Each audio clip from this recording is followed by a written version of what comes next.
প্ৰাৰ্থনাইব দৰ্শকসকলে আমি নমস্কাৰ জনাইছোঁ। আমি আজি উপস্থিত আছোঁ বেতিয়নীৰ সন্তিকৈ গাঁৱৰ এভাগ বৰসভা। আচলতে বিভিন্ন জাতি জনগোষ্ঠীৰ সমন্বয় গঢ়া এভাগ সন্তিকৈ এয়া নামঘৰ। এই নামঘৰত আচলতে আপোনালোকক মই দেখুৱাম, বিভিন্ন অঞ্চলৰ পৰা ভক্তপ্ৰাণ বৈষ্ণৱসকল আহি ইয়াত উপস্থিত হৈছেহি। খুব সুন্দৰভাৱে আচলতে কেইবাটাও কাৰ্যসূচী উদ্যোক্তাসকলে ৰখা পৰিলক্ষিত হৈছে। মই অকণমান পৰিৱেশটো দেখুৱাম। এয়া আমাৰ যুৱকসকল আচলতে ইয়াত শাৰী পাতি ইয়াত আচলতে থিয় হৈ পৰিলক্ষিত হৈছে। আমাৰ পাঠক প্ৰাইমক তেখেতসকলে স্বাগতম জনাইছে। মই দেখুৱাইছোঁ সন্তিকৈ গাঁৱৰ এয়া নামঘৰ। এয়া বহু আচলতে পতাকা তেখেতসকলে শাৰী পাতি ৰখা পৰিলক্ষিত হৈছে। পুৱাৰ ভাগৰ পৰা পতাকা উত্তোলনৰ পৰা ধৰি বিভিন্ন কাৰ্যসূচী আচলতে ৰখা পৰিলক্ষিত হৈছে। মই এয়া দেখুৱাবলৈ অনুৰোধ জনাইছোঁ আমাৰ সহযোগীক। মই অকণমান দেখুৱাবলৈ পৰিৱেশটো জনাইছোঁ। এই নামঘৰত আচলতে এয়া পতাকা ধৰ্মীয় ধ্বজা বুলি কয়। ধৰ্মীয় ধ্বজা ৰাতিপুৱা ধৰ্মীয় ধ্বজা নাম প্ৰসংগৰ পৰা ধৰি দিহানাম আৰু কীৰ্তনৰ পৰা ধৰি আৰু ভালেখিনি আচলতে বৰ্ণাঢ্য কাৰ্যসূচী আচলতে তেখেতসকলে ৰখা পৰিলক্ষিত হৈছে। মই অকণমান দেখুৱাবলৈ অনুৰোধ জনাইছোঁ। এই যুৱকসকলে শাৰী পাতি অসমীয়া জাতিৰ স্বাভিমান তেখেতসকলে গামোচা ধুতি পৰিধান কৰি পেলাই আচলতে এই সন্তিকৈ গাঁৱৰ নামঘৰত যি বৰসভা আড়ম্বৰপূৰ্ণভাৱে আয়োজন কৰিছে, মই আন্তৰিক শলাগ লৈছোঁ। মই আমাৰ এজন বিশেষ উদ্যোক্তা আছে, নমস্কাৰ জনাবলৈ হয়। দেখা গৈছে যে সন্তিকৈ গাঁৱৰ আপোনালোকে নামঘৰত যি বাৰ্ষিক কৰ্মভাগ আয়োজন কৰিছে, এই বাৰ্ষিক কৰ্মভাগৰ লগত সংগতি ৰাখি বহুতো মহান কাৰ্যসূচী আপোনালোকে গ্ৰহণ কৰিছে।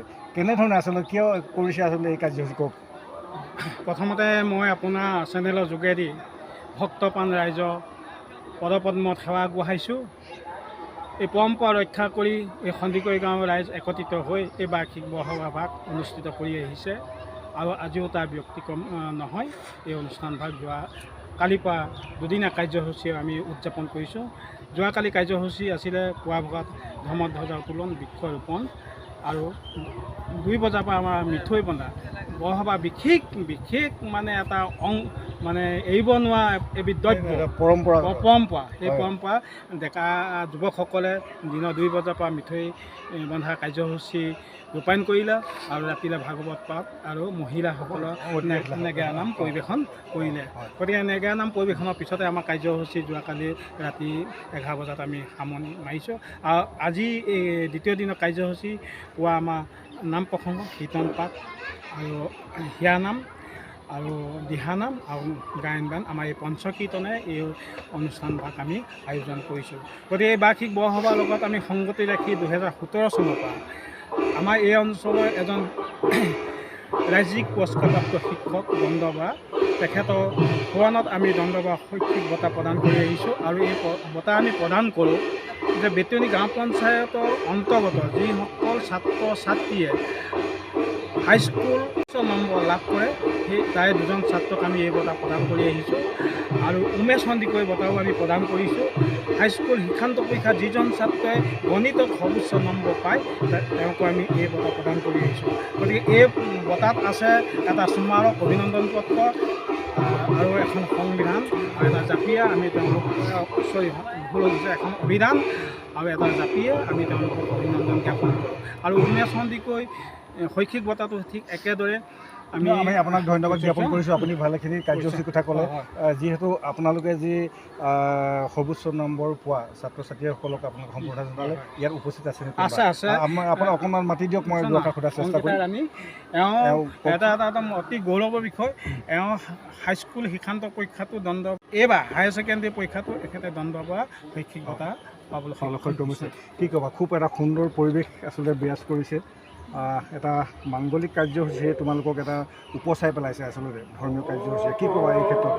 প্ৰথমে মই সমূহ সন্দিকৈবাসী ৰাইজক ধন্যবাদ জনাইছোঁ মোক ইমানখিনি আশীৰ্বাদ আৰু অভিনন্দন জনোৱাৰ বাবে। মই যিহেতু 2022 বৰ্ষতো উচ্চতৰ মাধ্যমিক হাইস্কুল শিক্ষান্ত পৰীক্ষাত এই বঁটা লাভ কৰিছোঁ আৰু আজি এই 2024 বৰ্ষতো এই বঁটা লাভ কৰিবলৈ সক্ষম হৈছোঁ।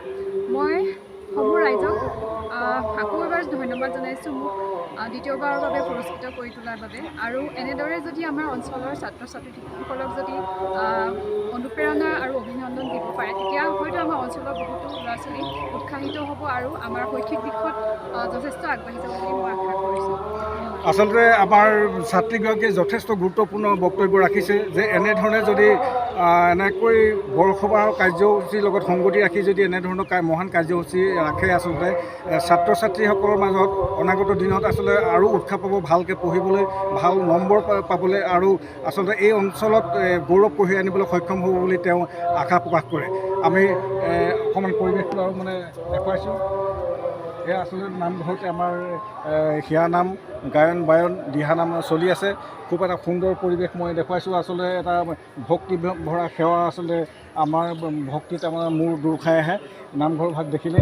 আমি শলাগ লৈছোঁ আচলতে যিসকল উদ্যোক্তাই নামঘৰ ভাগৰ এই মহান অনুষ্ঠানটো আয়োজন কৰিলে তেখেতসকললৈ আমি আন্তৰিক শ্ৰদ্ধা নিবেদন কৰিছোঁ আৰু পাতৰ টাইমৰ পৰা তেখেতসকললৈ আমি আন্তৰিক শলাগ লৈছোঁ। ধন্যবাদ।